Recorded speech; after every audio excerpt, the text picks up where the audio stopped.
பார்ப்பனர்களால் திட்டமிட்டு தமிழினத்தையும் தமிழர்களையும் அழிப்பதற்காக அழித்து ஒழித்து இந்து மதம் என்கின்ற ஒரு புது சனாதன சித்தாந்தத்தை 4000 ஆண்டு காலமாக சிறுக சிறுக சிறுக இல்லாத இந்து மதத்தை உருவாக்கினார்கள். இந்து மதம் அழிந்து போகும் என்று பதட்டப்பட்ட பார்ப்பனர்களால் உருவாக்கப்பட்ட இயக்கம்தான் RSS. சனாதனம் 4 அடுக்குகள். காலில் பிறந்தவன் சண்டாளன், அதற்கு மேல் பிறந்தவன் சூத்திரன், அதற்கு மேல் பிறந்தவன் சத்திரியன், வைசிய, பார்ப்பனர். பிறப்பால் தாழ்ந்தவன் உயர்ந்தவன் என்கின்ற சனாதன தத்துவம். இதை கட்டி காட்பதற்காக பல பார்ப்பனர்கள் உயிரை விட்டுருக்கான். பார்ப்பனியத்திற்கும் தமிழனுக்கும் தமிழ் இலக்கியங்களுக்குமான சண்டை 4000 ஆண்டு கால சண்டை. இதுதான் அவருடைய கலாச்சாரம். உதிரும் தலைமுடிக்கு தீர்வு தேடுகின்றீர்களா? சென்னை ஏர் ஸ்டுடியோ கிளினிக்கின் ஏர் டிரான்ஸ்பிளான்ட் சிகிச்சை உங்களை மாற்றி காட்டும். உங்கள் புதிய தோற்றம் இங்கிருந்து தொடங்கும். இப்போ மோடியை பொறுத்த வரைக்கும் RSS பிரச்சார பீரங்கி. சிறுவனாக இருக்கிற பொழுதே தன்னை RSS உறுப்பினராக தன்னை மாற்றிக்கொண்டார். அப்ப RSS கொள்கை எதுவோ அதை சொல்லியே ஆகணும். தாழ்த்தப்பட்ட பள்ளம், பறைய, வண்ணா, நாசுவன், சக்கிலிய, ஷானா இவர்களை பார்ப்பனர்களான 3% பார்ப்பனர்கள் தான் யாசிக்கிறான், பிச்சை கேட்கிறான். RSS அதிகாரங்கள் குவிந்து கிடக்கிறது. இதை எதிர்த்து தான் தந்தை பெரியார் தன்னுடைய வாழ்நாள் முழுக்க போராடினார். அம்பேத்கர் வாழ்நாள் முழுக்க போராடினார். ஐயன்காளி வாழ்நாள் முழுக்க போராடினார். ஜோதிபாய் புலே இப்படி பட்டியலை அடுக்கிக் கொண்டே போகலாம். ரிஃப்ளெக்ட் வாய்ஸ் நேயர்களுக்கு வணக்கம். இன்றைய சிறப்பு நேர்காணலில் நாம் சந்திக்க இருக்கின்ற சிறப்பு விருந்தினர் மூத்த பத்திரிகையாளர் தமிழா பாண்டியன் அவர்களை வரவேற்று நிகழ்ச்சிக்குள் செல்வோம். வணக்கம். வணக்கம். RSS நூற்றாண்டு விழா, பிரதமர் பங்கேற்றிருக்கிறார், மத்திய அமைச்சர்கள்லாம் பங்கேற்றிருக்கிறாங்க. பிரதமர் பேசும்போது RSS அப்படிங்கிறது ஒரு தேச நலனை முன்னிறுத்தக்கூடிய ஒரு அமைப்பு அப்படின்னு சொல்லி பேசியிருக்கிறாரு. நாணயம் ஒன்று, அதுக்கு நினைவாக 100 நாணயத்தில் RSS அந்த மாதா போட்டு வெளியிட்டிருக்கிறாரு. முதல்ல RSS அப்படின்னா என்ன? RSS இயக்கம் 1925 ஆரம்பிக்கப்பட்டது. 1916 ரஷ்யா உலகத்துக்கே வழிகாட்டி ஒரு கம்யூனிஸ்ட் அரசை லெனின் தலைமையில் உலகம் முழுக்க ஒரு பெரிய எழுச்சியோடு கம்யூனிஸ்ட் அரசு ஆட்சியில் அமர்கிறது. நீங்கள் ரஷ்யாவை பொறுத்தவரை அது ஆசியா கண்டத்திலும் இருக்கிறது, ஐரோப்பா கண்டத்திலும் இருக்கிறது. நீங்கள் அவ்வளோ பெரிய நிலப்பரப்பு, இந்த நிலப்பரப்பு முழுக்க சிவப்பாக மாறியது. நீங்கள் அப்போ பார்ப்பனர்களால் கொண்டாடப்படுகிற பாரதி, இந்த பாரதிக்கு பேர் வைத்தவரே ஒரு தமிழன். பார்ப்பனர்கள் மட்டும்தான் கொண்டாடுவார்கள் இந்த பாரதியை, தமிழர்கள் கொண்டாடவே கூடாது. ஏன்னா ஓம்காளி மனசு வைத்தால் ஓஹோ வென்றெழுந்தது யுக புரட்சி. அப்போ பார்ப்பனர்களாகவே இருக்கிறார்கள். அவர்கள் கம்யூனிஸ்டாக கூட இல்லை, அவர்கள் எந்த முற்போக்காளராகவும் பார்ப்பனர்கள் இருக்க மாட்டார்கள். காரணம், அவர்களுடைய கொள்கை என்பது சனாதன கொள்கை. இந்த சனாதன கொள்கை எங்காவது அழிந்து போய்விடுமோ என்பதற்காகவே உருவாக்கப்பட்ட மதம்தான் இந்து மதம். இந்த மண்ணில் புத்த மதம் தோன்றியது. உலகத்தில் முதல் 4000 ஆண்டுகளுக்கு முன்பு தமிழர்களுக்காக வழிகாட்டக்கூடிய மதம் தான் புத்த மதம். தமிழகம் எதுவரை இருந்ததென்றால் சங்க இலக்கியம் சொல்லுது, வடவேங்கடம் தென்குமரி தமிழ் கூறும் நல்லுலகம். வடவேங்கடம் இமயமலைக்கு வடக்க, தென்குமரி, குமரி என்பது ஏறக்குறைய டிகோகாஷியா தீவு, கன்னியாகுமரியிலிருந்து 1500 கிலோமீட்டர். அங்கே தான் முதல் தமிழ்ச்சங்கம் தோன்றிய இடம். 2ஆம் தமிழ்ச்சங்கம், 3ஆம் தமிழ்ச்சங்கம், 4ஆம் தமிழ்ச்சங்கம். கடல் அரிப்பு 20,000-30,000 ஆண்டுகளுக்கு முன்பு இந்துமா கடல் ஒரு நிலப்பரப்பு. ஐரோப்பா ஒரு பனி மலை, மனிதர்களே வாழ முடியாது பனிமலை. இந்த பனிமலை இயற்கையால் உருக ஆரம்பித்த பிறகுதான் இந்துமா கடலே உருவானது. இதுதான் வரலாறு. இந்துமா கடல், இந்துமா பூமி என்பது அது தமிழர்களுக்கான வரலாறு. இந்து என்பது பார்ப்பனர்களால் திட்டமிட்டு தமிழினத்தையும் தமிழர்களையும் அழிப்பதற்காக அழித்து ஒழித்து இந்து மதம் என்கின்ற ஒரு புது சித்தாந்தத்தை, சனாதன அடிப்படையிலான சித்தாந்தத்தை இவர்கள் 4000 ஆண்டு காலமாக சிறுக சிறுக சிறுக அதை அழித்து கொண்டு இல்லாத இந்து மதத்தை உருவாக்கினார்கள். அப்போ இவர்களுக்கெல்லாம் அவசர தேவை எப்போது வந்ததுன்னா, இந்த போன நூற்றாண்டில் கம்யூனிசம் புரட்சியை வென்றெடுத்த பிறகு இந்து மதம் அழிந்து போகும் என்று பதட்டப்பட்ட பார்ப்பனர்களால் உருவாக்கப்பட்ட இயக்கம்தான் RSS, ராஷ்டிரிய சுயம் சேவக். அதே எப்போ அவங்க உருவாக்குறாங்கன்னா, அதே காலகட்டத்தில் 1925 முதலில் கம்யூனிச இயக்கம் இந்தியாவில் உருவான நாள். கம்யூனிச இயக்கத்தை பார்த்து அதே நாளில் நீதி கட்சி உருவாகுது 1925. நீதி கட்சி எதற்காக? இந்த RSSஐ அழிப்பதற்காக, RSSஐ எதிர்ப்பதற்காக, சனாதனத்தை எதிர்ப்பதற்காக, சாதியை ஒழிப்பதற்காக. கம்யூனிசம் உருவான காலம் 1925. அதை பார்த்து நீதி கட்சி உருவான காலம் 1925. நீதி கட்சி தான் திராவிட இயக்கமாக மாறும். பெரியாரிடம் நீதி கட்சி, சிறையில் இருந்த பெரியாரிடம் நீதி கட்சி, இந்த கட்சியை தலைமை தாங்கி நடத்தக்கூடிய தகுதியான நபர் நீதான், இப்படி பெரியாரிடம் நீதி கட்சி போய் சரண்டர் ஆகி நீதி கட்சியினுடைய தலைவராக தந்தை பெரியார் மாறுகிறார். அதே காலகட்டத்தில் தான் முஸ்லீம்கள் மத்தியில் ஒரு எழுச்சி வருது. முஸ்லீம் தலைவர்கள் எல்லாம் நமக்கு ஒரு முஸ்லீம் லீக் வேணும். அப்போ இந்தியா பாகிஸ்தான் பிரிவினையாகவில்லை. இந்தியாவில் இந்த சாதி அடிப்படையில், சாதி அழுத்தத்தின் காரணமாக முஸ்லீம்களாக மாறுகிறார்கள். இவர்களை பாதுகாப்பதற்கு ஒரு கூட்டமைப்பு வேண்டும் என்று நீங்கள் ஜின்னா தான் முஸ்லீம் லீக்கை ஆரம்பிக்கிறார் அதே காலகட்டத்தில். அப்போது கம்யூனிஸ்ட் ஆரம்பிக்கப்பட்டது, நீதி கட்சி ஆரம்பிக்கப்பட்டது, அதே போல் முஸ்லீம் லீக் ஆரம்பிக்கப்பட்டது, SC ST அம்பேத்கர். இந்த காலகட்டத்தில் தான் இந்த பார்ப்பனர்களை, இந்து மதத்தை, சனாதன குப்பையை எதிர்க்க வேண்டும் என்பதற்காக SC ST இப்படி அவர்கள் ஒரு அமைப்பை உருவாக்குகிறார்கள். அதற்கு அதே காலகட்டத்தில் தான் RSSம் உருவாக்கப்பட்டது. இது 100 ஆண்டு ஆகிப்போச்சு. காங்கிரஸ் 1879-80 காலகட்டத்தில் ஆலன் ஆக்டோ ஹியர் என்கின்ற ஒரு ஆங்கிலேயன் தான் இந்த முட்டா பயல்களுக்கு ஒரு அரசியல் வேணும், இதற்காக உருவாக்கப்பட்ட இயக்கம்தான் காங்கிரஸ். காங்கிரஸ்னா என்ன பேருனா கூடுவது, கூட்டம். 42வது காங்கிரஸ், 32 காங்கிரஸ் என்றால் ஒரு கூடுவது, பொது ஆலோசனைக்காக கூடுவது தான் காங்கிரஸ். அப்போ காங்கிரஸ் என்பதை ஒரு ஆங்கிலேயன் பரிதாபப்பட்டு இந்த மக்களுக்காக உருவாக்கிய இயக்கம்தான் காங்கிரஸ். அதில் மிராசுதார்கள், பண்ணையார்கள், இவர்களெல்லாம் சேர்ந்து கொண்ட இயக்கம்தான் இந்த காங்கிரஸ். இந்த RSS எதுக்காக இப்போ நீங்கள் வந்து இந்த காலகட்டத்தில் உருவாகச்சுன்னு சொன்னீங்க? இந்த RSSக்கு என்ன நோக்கத்துக்காக உருவாக்கப்பட்டது? RSS இந்து மதம் அழிந்துவிடக்கூடாது, இந்த சனாதனம் பாதுகாக்கப்பட வேண்டும். சக்கிலிய, பள்ளம்பறைய, வண்ணா, நாசிவஞ்ச, இப்படி இந்த சனாதனம் 4 அடுக்குகள்.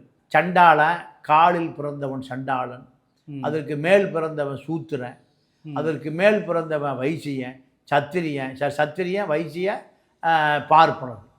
இப்படி பிறப்பால் தாழ்ந்தவன் உயர்ந்தவன் என்கின்ற ஒரு தத்துவத்தை, அதான் சனாதன தத்துவம், இதை கட்டி காட்பதற்காக பல பார்ப்பனர்கள் உயிரை விட்டுருக்கான். இது சனாதனத்தை.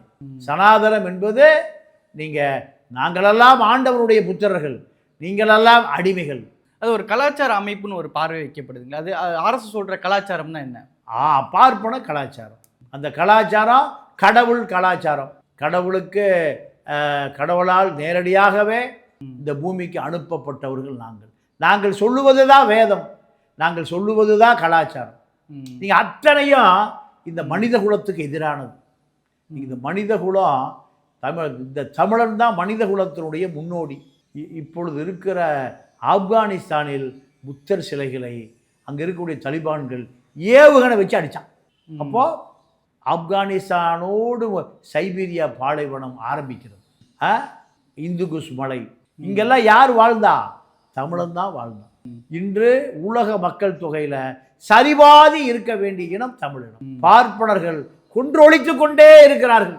கண்ணுக்கு முன்னாடி பார்த்தோம், பாப்பானுக்கு தான் எங்கே இலங்கையில் 5 லட்சம் மக்களை 40 ஆண்டில் 50,000 ஐரோப்பா நாட்டில் இருக்கக்கூடிய மிகப்பெரிய தொழில்நுட்ப விஞ்ஞானிகள் யார்? எல்லாம் கூகுள் பிச்சையை போன்ற 50,000 இளைஞர்கள் தங்களுடைய தேக்குமர தேகத்தை வெடிச்சு செதறனா. பார்ப்பனியம் ரசித்து ரசித்து கொன்றது. அதற்கு இந்த திராவிடம் ஆதரவாக இருந்தது. அங்கே பௌத்தம் அதை செய்தது. ராஜபக்சே பார்லிமெண்ட்லேயே சொன்னான், இந்தியாவுக்கான யுத்தத்தை நான் நடத்தினேன்னா. அப்போது பார்ப்பனியத்திற்கும் தமிழனுக்கும் தமிழ் இலக்கியங்களுக்குமான சண்டை 4000 ஆண்டு கால சண்டை. இதுதான் அவருடைய கலாச்சாரம். இந்த தமிழருடைய அரிய பெரிய கண்டுபிடிப்புகளை எல்லாம் இந்த பார்ப்பனர்கள் ரசித்து ரசித்து கொளுத்தினார்கள். இதுதான் அவருடைய கலாச்சாரம். இப்போ குறிப்பாக வந்து இன்னைக்கு காந்தியாருடைய பிறந்தநாளும் கூட பிரதமர் வந்து ஒரு பக்கம் காந்தியார் பிறந்தநாளைக்கு அவருக்கு மரியாதை செலுத்துறாரு, இன்னொரு பக்கம் ஆர்எஸ்எஸ் கூட்டத்திலையும் பங்கேற்கிறாரு. காந்தியை கொன்றது ஆர்எஸ்எஸ்ங்கிற ஒரு பார்வையும் இருக்கு. காந்தி எதற்காக ஆர்எஸ்எஸ் கொண்டாங்க? காந்தியை பொறுத்த வரைக்கும் காந்தி அவர் ஆர்எஸ்எஸ் கட்டுப்பாட்டில் வர மறுக்கிறார். ஆர்எஸ்எஸ்னுடைய கொள்கைகளை அப்படியே ஏற்றுக்கொள்ள மறுக்கிறார். இந்தியா பாகிஸ்தான் பிரிவினையை காந்தி ஏற்றுக்கொள்ளவில்லை என்று சொன்னாலும் அதை அடக்க காந்தியை ஆர்எஸ்எஸ் சொல்லுகிறது. ஜின்னா இந்தியா சுதந்திரமடைந்த ஆங்கிலேயரிடமிருந்து பிரிந்து போகிற பொழுது இந்திய பார்ப்பனர்களோடு என்னால் வாழவே முடியாதுங்கிறது. நீங்கள் அதை விட பெரிய கொடுமை என்ன தெரியுமா? ஜின்னா ஒரு ஒடுக்கப்பட்ட சமூகம், மீனவர் சமூகத்தை சேர்ந்த ஒரு நபர். இந்த மீனவர் சமூகத்தை சேர்ந்த ஜின்னாவுடைய முன்னோர்கள் ஒரு 10 தலைமுறைக்கு முன்பு அவர்கள் வாழ்ந்த இடம் கர்நாடகா மகாராஷ்டிரா எல்லை. மீன்பிடி தொழிலில் பல கோடிகளை சம்பாதிக்கிறார். பல கோடிகளை சம்பாதிச்சாலும் ஜின்னாவை இந்த சனாதனம், இந்து மத குப்பை சனாதனம் அவர்களை சமூக ரீதியாக அங்கீகரிக்க மறுக்கிறது. அதன் பிறகுதான் ஜின்னாவுடைய முன்னோர்கள் அந்த ஊரையே காலி பண்றான். அந்த ஊரையே காலி பண்ணி எங்க போறான்? கராச்சியில போய் செட்டில் ஆகும். ஜின்னாவுடைய பூர்வீகா இந்த மண். ஜின்னா அதற்கு பிறகு மீன் வியாபாரத்தை விட்டுட்டு ஜவுளி வியாபாரத்துக்கு வராங்க. இந்த மீன் வியாபாரத்தில் பல கோடி ரூபாய் அந்த காலகட்டத்தில் சம்பாதித்த குடும்பம் ஜின்னாவுடைய குடும்பம். இந்து மத அழுத்தம், கோடிகளை வைத்திருந்தாலும் பாப்பா மேலே உட்காந்துருப்பான், பல கோடிகளை வைத்திருக்கிறவன் கீழே தான் நிற்கணும். இல்லை, இப்போ பிரதமர் வந்து ஆர்எஸ்எஸ்க்கு தேச நலன் தான் முக்கியம் அப்படின்னு சொல்லி தான் அந்த காயின் வெளியிட்டிருக்கிறாரு. ஆர்எஸ்எஸ்னுடைய அமைப்புக்கு தேச நலன் முக்கியமானதா? தேசத்துக்கு அவங்க போராடி இருக்கிறாங்களா? இந்த போராட்டங்கள்லாம் பங்கேற்றிருக்கிறாங்களா? இல்லை, இப்போது மோடியை பொறுத்த வரைக்கும் ஆர்எஸ்எஸ்னுடைய பிரச்சார பீரங்கி. சிறுவனாக இருக்கிற பொழுதே தன்னை ஆர்எஸ்எஸ்னுடைய உறுப்பினராக தன்னை மாற்றிக்கொண்டார். அப்போ ஆர்எஸ்எஸ்னுடைய கொள்கை எதுவோ அதை சொல்லியே ஆகணும். ஆர்எஸ்எஸ் தேச நலன்தான் காப்பதற்காக உருவாக்கப்பட்டது என்பதுதான் அவருக்கு சொல்லப்பட்ட போதனை. அந்த போதனை அவர் இப்பொழுது சொல்லுகிறார். ஆர்எஸ்எஸ் என்றாலே அது சனாதன வைத்திருக்கக்கூடிய ஒரு இயக்கம். மனிதர்களை சாதியாக பிரித்து ஆளுகிற ஒரு இயக்கம். உலக மகா அறிவாளி, மனிதன், இந்த ஒடுக்கப்பட்ட சமூகத்தினுடைய இரட்சகன் அம்பேத்கரை இந்த சனாதனம் இவர் சொல்லுகிற தேச நலன் ஏற்றுக்கொள்ளவில்லையே. அம்பேத்கரை ஏற்றுக்கொள்ளாத இந்த சனாதனம் யாருக்கான தேச நலன்? அம்பேத்கரை போன்ற பல ஒடுக்கப்பட்ட தலைவர்களை ஏற்றுக்கொள்ளவே இல்லை. சட்டங்களை எழுதி கொடுக்க சொல்லி அந்த சட்டங்களை ஒடுக்கப்பட்ட மக்கள், எஸ்சி எஸ்டி இப்படி பல மக்களை சமூக அந்தஸ்துக்கான தன்னுடைய அறிவையெல்லாம் பயன்படுத்தி அவர் எழுதிய அந்த இந்தியா அரசியல் சாசன சட்டத்தை ஏற்றுக்கொள்ள மறுக்கிறார்கள் பார்ப்பனர்கள். அப்ப எது தேச நலன்? ஒடுக்கப்பட்டவனை ஏற்றுக்கொள்ள மறுப்பதா தேச நலம்? எஸ்டி மக்களை எஸ்டியாக நீடிப்பதா தேச நலம்? ஒடுக்கப்பட்ட மக்களை கொன்றொழிப்பதா தேச நலம்? ஆர்எஸ்எஸ் சண்டை, இந்து முஸ்லீம் சண்டை யார் அந்த முஸ்லீம்? ஒடுக்கப்பட்டவனை நீங்கள் அவனுக்கு சமூக அங்கீகாரம் கிடைக்கவில்லை என்பதற்காக அவன் எங்கே போகிறான்? கிறிஸ்தவ மதத்துக்கு போகிறான். இந்தியாவில் இருக்கக்கூடிய அத்தனை மதங்களுமே இந்து மத குப்பையிலிருந்து தங்களை விடுவித்துக் கொண்ட மதங்கள் தான். யார்? குருநானக். இந்தியா பாகிஸ்தான் இருக்கும்போது இந்த உலகம் முழுக்க 10 கோடி பேர் இருக்கா, இந்தியாவில் வாழவே முடியாதுங்கிறான். யார் அந்த குருநானக்? யார் அந்த சீக்கியர்கள், பஞ்சாபிகள்? இந்து மத குப்பையிலிருந்து வெளியேறியவர். யார் இந்தியாவில் இருக்கக்கூடிய கிறிஸ்தவர்கள்? ஏறக்குறைய ஒரு 15 கோடி பேர் இருக்கான். இந்த 15 கோடியா இந்து மத குப்பையிலிருந்து தங்களை விடுவித்துக் கொண்டவர்கள். ஆங்கிலேயனால் கல்வி கொடுக்கப்பட்டவர்கள், ஆங்கிலேயனால் சமூக அந்தஸ்து கொடுக்கப்பட்டவர்கள், குப்பை இந்து மதத்திலிருந்து வெளியேறியவர்கள். வெளியேறியதுக்கு பிறகுதான் அவர்களுக்கு ஒரு சமூக அங்கீகாரமே கிடைத்தது. இந்தியாவில் 25 கோடி முஸ்லீம்கள் யார்? எந்த நாட்டிலிருந்து வந்தவர்கள்? ஆப்பிரிக்கா, அரபு நாடுகளிலிருந்து வந்த குடியேறிகளா? சொந்த தாய் மண்ணை சேர்ந்தவர், சொந்த ரத்தம். அவர்களை யார் இந்து மதத்திலிருந்து வெளியேற்றியவர்கள்? குப்பை இந்து மதத்திலிருந்து யார் வெளியேற்றியவர்கள்? ஆக 140 கோடி பேர் இந்தியாவில் இருக்கான்னா ஏறக்குறைய 70 கோடி பேர் இந்து மதத்திலிருந்து வெளியேற்றப்பட்டவர்கள். அப்ப ஆர்எஸ்எஸ்ங்கிற இந்து மக்களுக்கே எதிரான அமைப்புன்னு சொல்ல வரீங்களா? இந்து மக்களுக்கே எதிரான அமைப்பு. ஒடுக்கப்பட்டவனை, தாழ்த்தப்பட்ட பள்ளம், பறைய, வண்ணா, நாசுவன், சக்கிலிய, ஷானா இவர்களை நீங்கள் எந்த சமூக அந்தஸ்தும், கோயிலுக்குள்ள மட்டுமல்ல, கல்வி மட்டுமல்ல, வேலை வாய்ப்பு மட்டுமல்ல, சமூக அந்தஸ்து, இப்படி இவன் யாரை எதிர்த்து போராடிட்டு இருக்கான்? இந்த நான் சொல்லுகிற அத்தனை சமூக அமைப்பும் பார்ப்பனர்களான 3% பார்ப்பனர்கள்ட்ட யாசிக்கிறான், பிச்சை கேட்கிறான். யோ, எனக்கு ரிசர்வேஷன் குடியா, என்னுடைய மகனுக்கு கல்வி குடியா, எனக்கான அங்கீகாரத்தை குடியா, நான் பிசி குடியா, நான் எம்பிசி குடியா, எஸ்சி குடியா, எஸ்டி குடியா, யார்கிட்ட கேட்குறான்? 140 கோடி பேரும் 3 கோடி பார்ப்பனர்கிட்ட கேட்குறான்னா அதிகாரம் யாரிடம் இருக்கு? ட்ரம்ப் நேற்று சொன்னானே, பார்ப்பனர்கள் இந்தியாவை சீர்குலைக்கிறார்கள்னு ட்ரம்ப்புக்கே தெரிஞ்சிருக்கு. ட்ரம்ப்புக்கே இந்தியாவை பார்ப்பனர்கள் சீர்குலைக்கிறார்கள். 3%, 5 கோடி பேர் இராணுவ தளபதியா இருக்கான், ஜனாதிபதி மாளிகையில் இருக்கா. ஜனாதிபதி பொம்மை, எதுவுமே செய்ய முடியாது. மோடியும் பொம்மை. ஆர்எஸ்எஸ் தலைமை எங்க இருக்கு? நாக்பூர் தான் கட்டளை மையம். காங்கிரஸ் இருந்தாலும் ஆர்எஸ்எஸ் தான் ரூல் பண்ணும். நரசிம்மராவ் என்ற பார்ப்பனரை ராஜீவ் மரணம் அடைந்த பிறகு காங்கிரஸுக்கு எதிராக, ராஜீவ் மனைவிக்கு எதிராக, ராஜீவ் பொண்டாட்டி பிள்ளைக்கு எதிராக எங்கேயோ ஓங்கோலில் தூங்கி கொண்டிருந்த ஒரு பார்ப்பனர் நரசிம்மராவை அன்றைய ஜனாதிபதியாக இருந்த வெங்கட்ராம தஞ்சாவூர் பார்ப்பனர் பிரதமராக்கிறார். யாருடைய உத்தரவு? நாக்பூருடைய உத்தரவு. காங்கிரஸ் கட்சியை ராஜீவ் காந்தி மரணம் என்பது ஒட்டுமொத்தமாக ஒரு 40 கோடி மக்களுடைய வாக்கு. அந்த வாக்கை ஒரு சவுண்டி பார்ப்பான். எங்க உட்கார்ந்துட்டு? நாக்பூரில் உட்கார்ந்துட்டு 40 கோடி பேர் மக்களுடைய வாக்குகளை, 40 கோடி பேர் மக்களுடைய உணர்வுகளை கிழித்தெறிகிறான். ஒரு நாக்பூர் இருக்கிற பார்ப்பான். அதற்கு 5 கோடி பார்ப்பனர்கள் ஆதரவு. இராணுவம் விரையும், தரைப்படை, விமானப்படை, கப்பல் படை அத்தனையும் விரையும். யாருக்கு? நாக்பூரிலிருந்து கட்டளையிட்டால் முப்படைகளுக்கு தளபதியே நாக்பூர் தான். இந்த மக்கள் முட்டாள் மக்கள். இந்த விஜயை பார்த்த மக்களைப் போல ஏதோ யார் ஆள்கிறார்கள் என்பதே தெரியாமல் நாம் ஆளப்பட்டு கொண்டு இருக்கிறோம். நம்முடைய போராட்டங்கள் எல்லாம் 3 கோடி பார்ப்பனர்களிடம் யாசிப்பது, பிச்சை கேட்பது, அவர்களிடம் காலில் விழுந்து கதறுவது, உரிமைகளை கேட்பது. இதைத்தான் ட்ரம்ப் சொல்றாரு. இந்த பாப்பா பயிரு தாண்டா இந்தியா பிடிச்சிக்கிட்டான். அனைத்து அதிகார மையங்களும், உச்ச நீதிமன்றம், உயர் நீதிமன்றம், இராணுவ தலைமையகம், 35 அமைச்சர்கள் இருக்கான் எங்க டெல்லியில. 35 இலாக்கா இருக்கு. அத்தனையும் ஆக்கிரமித்து பார்ப்பனர்கள் வைத்திருக்கிறான். யூபிஎஸ்சி யாரை மாவட்ட ஆட்சியாளர் ஆக்க வேண்டும், யாரை மாவட்ட கண்காணிப்பாளர் ஆக்க வேண்டும், ஐஎஃப்எஸ் யாரை இந்திய வெளிவிவகாரத்துறை அதிகாரி ஆக்க வேண்டும், யாரை ஐஎஃப்எஸ் இந்தியன் ஃபாரின் சர்வீஸ், இப்படி யாரை இந்தியன் சிவில் சர்வீஸ், இப்படி இந்த அமைப்புகளை யார் வச்சிருக்கா? 3% பார்ப்பனர்கள் தான் இன்னைக்கு வரைக்கும் முடிவு பண்றான். கிண்டியில் இருக்கக்கூடிய தொழில்நுட்ப IIT, Indian Institute of Technology யாரிடம் இருக்கிற?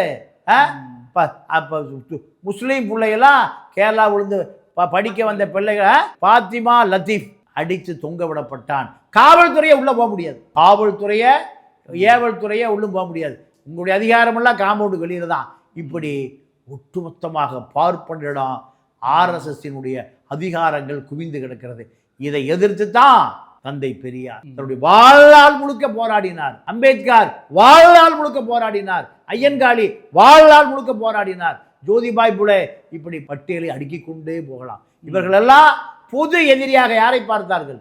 RSS பார்ப்பனர் சங் பரிவார்களைத்தான் பார்த்தார்கள். இப்போ விஜய் சங் பரிவாருடைய காலடியில். சரிங்க, நிகழ்ச்சியில் பங்கிட்டு உங்களுடைய கருத்துக்கு நேரத்துக்கு மிக்க நன்றி. நன்றி, வணக்கம்.